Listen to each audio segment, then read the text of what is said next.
The more I trust Meta, the better results I actually get, which is another controversial take.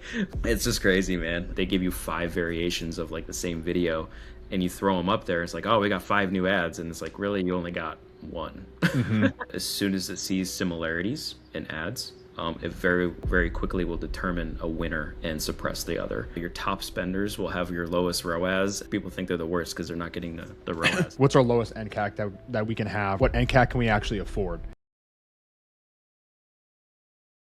And we can start with, I think, what everyone thinks is like the most sexy thing when they talk about Meta and Andromeda is, creative. And right now, what we're seeing, what we've previously talked about, earlier this week internally was, being like video first and almost using like video to test, like really what's winning, and then almost apply those to static. So like, let's just start there. And kind of give your thoughts on why this is kind of like a methodology that we're having right now and kind of what you're seeing in the ad accounts. Yeah, it's funny because it's kind of backwards to what a lot of people preach, where they're just like, oh, Agreed. upload a ton of statics and do a bunch of testing and then create video off whatever statics work. I've personally not seen that work.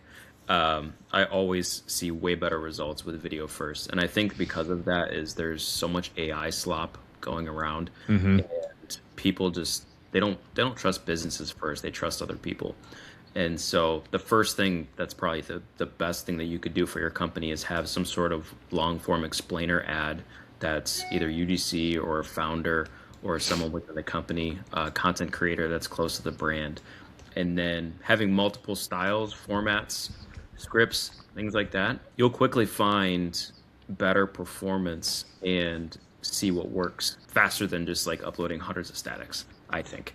At least it's way more, it'll make way more sense. Yeah, I think people are seeing through authenticity now more than ever with AI, and I think people are just trying to like maybe on the founder and the brand side. I think people kind of want to just hire an agency and just have them kind of like run ship. And really, what we're seeing is having the founder be involved, having the brand team be involved as much as possible. And this is why we talk so much about like creative orchestration now and having the different buckets from agency, from brand, from another third party to just have ingestion of like I would say authenticity is super super key now to keep people's attention one, and then obviously to sell them too. Yeah, for sure. I mean, the brands that are winning are the ones that they're putting their most valuable dollar into creatives, and because I mean, it's not cheap, and it's hard. It's a lot of work to Right. figure out what content creators to get, and negotiating all those offers, and then on top of that, like all of the social media presence, which is another thing we can get into. The Right. brands that are winning are the ones that are heavily investing in making sure their social profiles are just what people want to see and displaying their brand in a way that people want to connect with. We've got a couple brands. I won't like name brands or anything like that, but their product's amazing and their meta is actually doing fine. But the massive limiting factor is they hardly have a social media presence. And when they occasionally do something on social media, we just see massive results. And I think that's just across the board. The brands that are, and I would, that'd probably be my first challenge. Is usually with creative is to challenge the brand to aggressively go after content creation and video production, Hmm. and yeah, just putting your most valuable dollar into that because that is the name of the game, especially with Andromeda and how literally creative is your targeting now, Right. um, which is It, another thing we get into. But the yeah, customer journey is just not as linear as we would love for it to be for just like click ad purchase. yeah, People are clicking an ad, then they're chilling for a couple of days, then they're going to their social media, account to see if there's any buzz. Maybe they're searching the brand name on TikTok, seeing if people are talking about them or there's relevance, and then maybe they see a Google ad and then they purchase, right? yeah, And so like all of these things played a huge factor in really like that is a main goal of TVG is to not be just like a commoditized ad agency. Like true growth comes from different avenues, and you can have like a very sexy thing working for you for maybe 1 or 2 months, and you have really good CPAs and stuff. But when you hit a certain threshold, you're going to have to either add another channel or just have everything be cohesive for those customers that bounce around. Maybe they go to Amazon, and it's not just like a click an ad, make a purchase sort of thing. But one thing I did want to talk about with you is on like the creative volume and like the creative hit rate that we're seeing right now. Previously, you know, a couple years back, you'd make a video ad, maybe that video ad hit your CPOC target or your NCAC target, and then the old style was let's make 4 versions of that video with like different hooks, or 4 versions of that video with like a different CTA at the end. Now, like maybe walk through what we're seeing now to where it's very like fresh concepts and maybe iterations of like the overall idea, but the actual look and feel of the video is different. It's not necessarily like the minor variations. Yeah, for sure. And I mean, another thing like on top of what we were talking about before is, not to mention, once they see your ad, they're going to see 5 other competitors right out the gate. And so those long form explainers, that's like why they're so important, is because you just draw them in. It's almost like the ad is the funnel almost in that case. But yeah, for creative, it's no longer, oh shoot, like should we test like 5 different hooks in the same video? You can, but what we're seeing is that if Meta deems or if Meta sees multiple similar ads, it will suppress a bunch and just run with one. It'll run with the first one that they see like engagement impressions with, all that kind of stuff. And so a lot of brands get frustrated, you know, because maybe they do invest in content and then they give you 5 variations of like the same video, and you throw them up there. It's like, oh, we got 5 new ads, and it's like, really, you only got one. Yeah, because it's just with all of the volume and production that AI has produced now, Meta had to change how it judges creative. It's doing millions of things like simultaneously at once, and so as soon as it sees similarities in ads, it very, very quickly will determine a winner and suppress the other, which is why taking bigger swings and having such different ads all the time, and it doesn't have to be perfect either. That's the other thing we can touch on, is like Meta's becoming a tool that you can actually trust more than you used to be able to. Right. Its targeting is so good. I'm just impressed every day with its ability to take billions of things and sort it and deliver it to the right person on a day-in-day basis. And the more I trust Meta, the better results I actually get, which is another controversial take. But it's just crazy, man. So yeah, I mean, and the last thing I'll say to that is like, some brands that have gotten mad, they're like, well, we need to force spend to these 5 videos, and as soon as you force spend, man, it just tanks. Performance tanks. So we could talk about that. I mean, it's a good segue into like, let's just call it, campaign setup and like more of like the media buying side. And like a common mistake, I mean, we see a lot of common mistakes whenever we inherit accounts, but like over segmenting accounts, inflating frequency, some audience overlap, which is like kind of like wasting spend.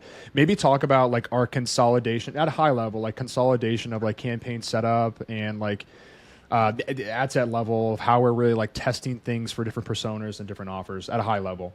Yeah, for sure. I mean, there's a lot of really good media buyers and marketers out there right now they've got some incredible structures and formats that they follow. My favorite, is Andrew Ferris. I think that I've seen the most success with the way that he kind of organizes his account and thinks through the mathematical equations of how to trust Meta and to give Meta what it needs for most efficient performance.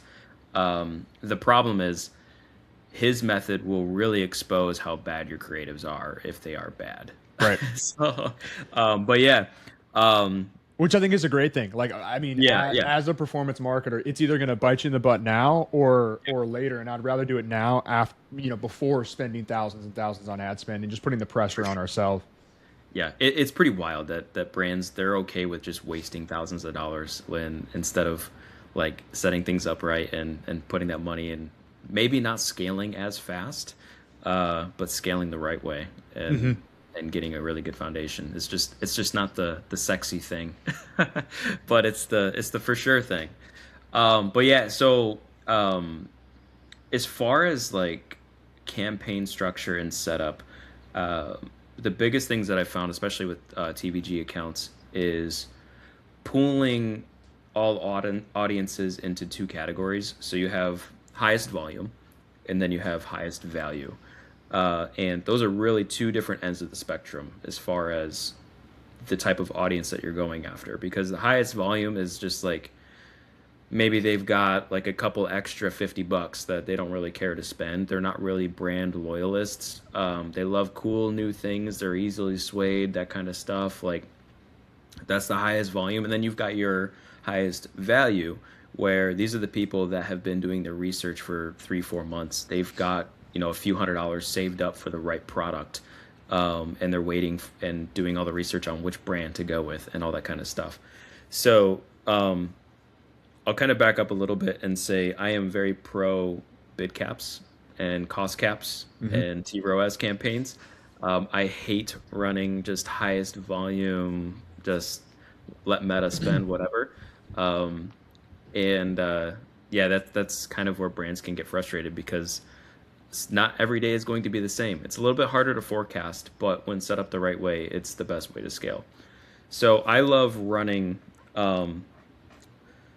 depending on the brand, I love running two main campaigns. One is a bid cap, highest volume campaign, but it's set at a bid cap, and then a ROAS campaign, literally duplicate all the same campaigns, same ads, same ad sets, because you're going after two completely different customers. You got your highest volume and then highest value. I have found that to work really well. And there might be a tiny overlap in audiences, but I have never seen it to where it's impact the account enough to where it's like, oh, this is way too close.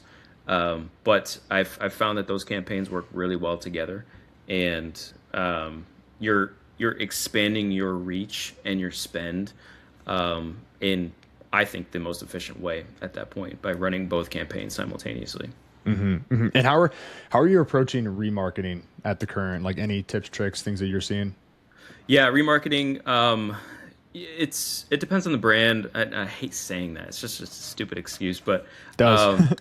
yeah, yeah. Remarketing. It's usually so you've got your, and we can go into like how Andromeda actually works, and a lot of people realizing now your top spenders will have your lowest ROAS, and then sometimes your lower spenders will have a high ROAS, and that doesn't mean your low spenders are better ads, and your high spend, low ROAS are your best.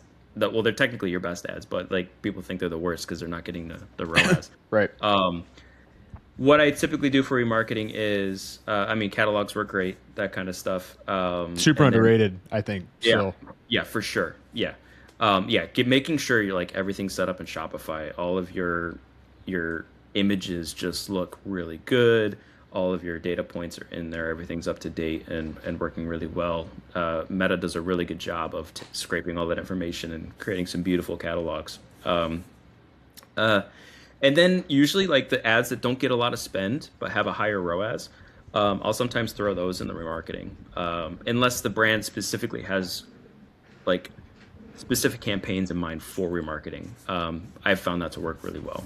Do you want to show an actual account? We just had this new account that we just brought on. We're kind of doing a lot of restructuring to, what you're saying, implementing bid caps into ROAS. Kind of like walk through maybe like a beginner, intermediate level for like someone setting up these campaigns and a media buyer. Like what should they be looking out for? How should they be setting these campaigns up?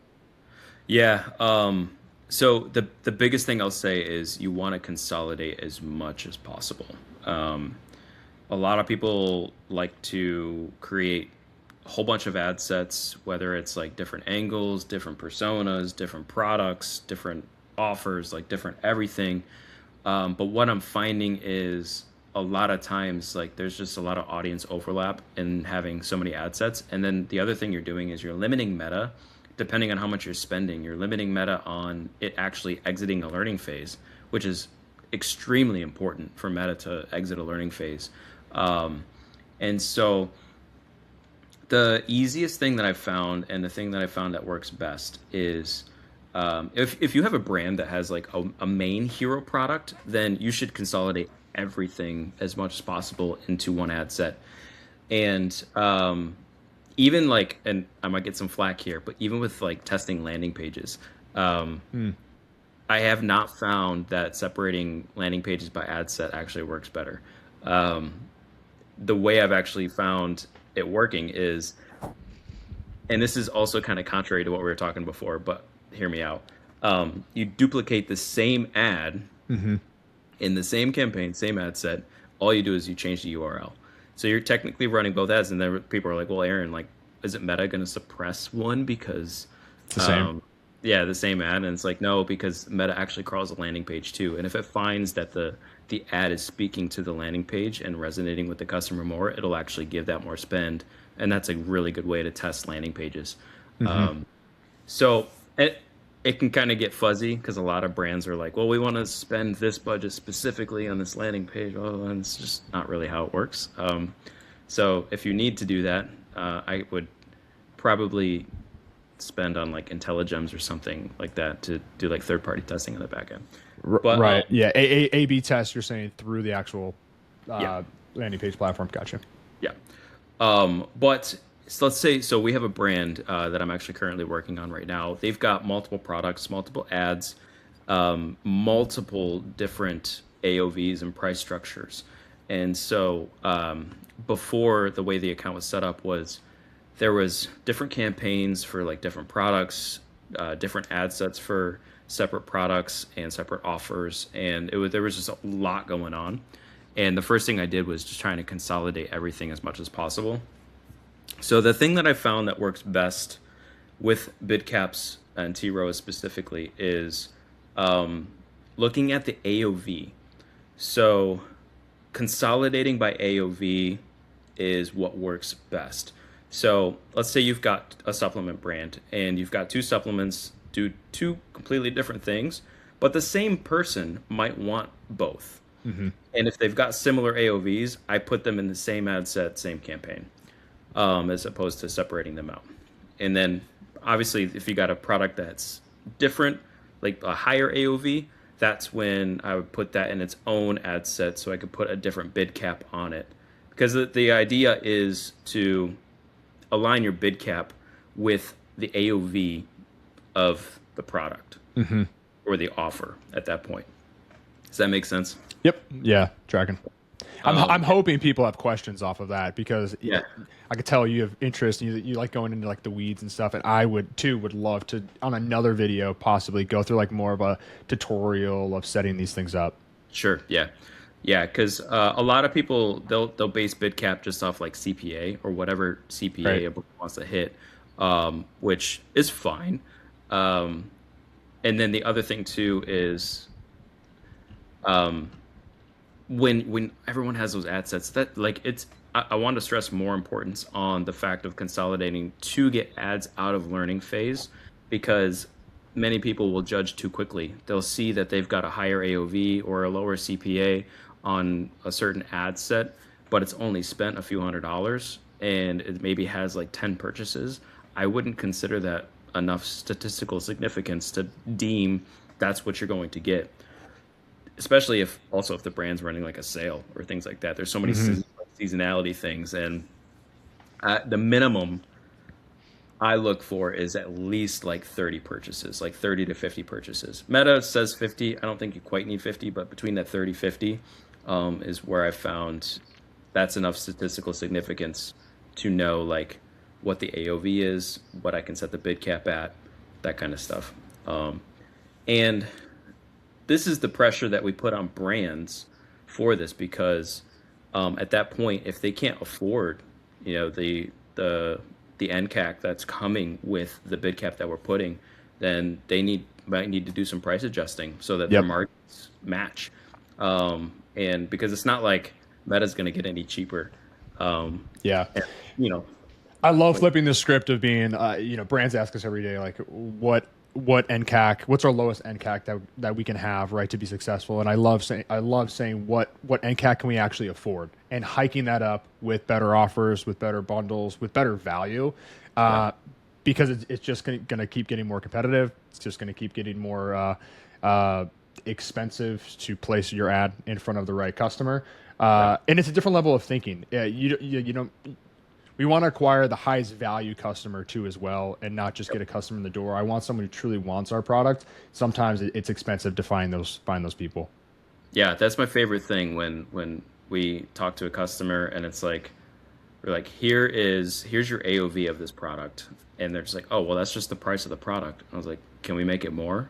Of course, let's do Yeah. it. Right. And as Right. soon as they unlock higher AOV, they're just like, oh my gosh, we've got dollars to spend. And it's like, well, there you go. That's how you scale. Right, right. Great way to end, I think, this first episode with you, Aaron. It's been great to have you on, and you're definitely going to be back here soon. And hopefully we can get a little bit more in the weeds, and maybe you can show a few ad accounts and over, turning knobs and buttons and stuff so people can see the behind the scenes. Yeah, would love to. It's been Cool. awesome. Awesome, man.